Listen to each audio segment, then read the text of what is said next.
তেওঁলোকৰ এগৰাকী নেতাক দলৰ পৰা অপসাৰণ কৰিলে। কিন্তু এই সিন্ডিকেট যে চলি আছে, ইয়াত যে বিজেপি দলৰ নেতা পালি নেতাসকল দালাল যে জড়িত হৈ আছে, এই কথাটো কিন্তু এই টেলিফোনিক বাৰ্তালাপৰ পৰা প্ৰমাণ হৈ গ'ল। এতিয়া অসমত সম্পূৰ্ণৰূপে চুপাৰী, কয়লা, মহ, ব্ৰইলাৰ আদিৰ সমান্তৰালভাৱে চলি আছে এতিয়া চোৰাং কাঠৰ সিন্ডিকেট। চোৰাং কাঠৰ সিন্ডিকেট চলি আছে আৰু বাৰ্মিজ চেগুনৰ যি সিন্ডিকেট, বাৰ্মিজ চেগুনৰ সৰবৰাহৰ যিটো সিন্ডিকেট, এই সিন্ডিকেটটো অসমৰ মাজেৰে এতিয়া চলি আছে।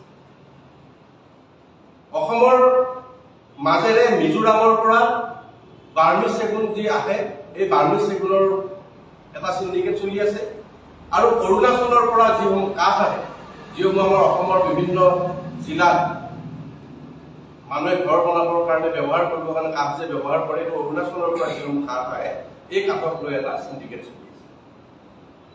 আজি যি জিতু দাসৰ নাম ওলাইছে, এই জিতু দাসৰ লগতে অন্যতম এগৰাকী কাঠৰ সিন্ডিকেটৰ নায়ক আৰু এগৰাকী আছে, যিগৰাকীৰ নাম হৈছে গোবিন্দ চৰকাৰ।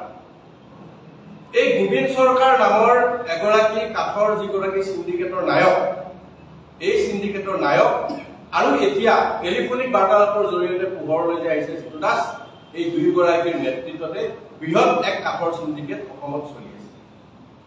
এই কথাটো আমি অভিযোগ আকাৰে আজি ক'ব খোজা নাই।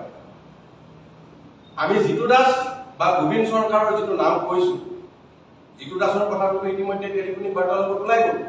বিজেপিৰ নেতাৰ ফোনখনৰ পৰাই ওলাই গ'ল যে জিতু দাস নামৰ বিজেপিৰ সভাপতিৰ ভৱেশ কলিতা ডাঙৰীয়াৰ যে ব্যক্তিগত সহায়ক জিতু দাস যে সিন্ডিকেটত জড়িত, এই কথাটো টেলিফোনিক বাৰ্তালাপতে ওলাই গ'ল। কিন্তু আমি যিগৰাকী ব্যক্তিৰ কথা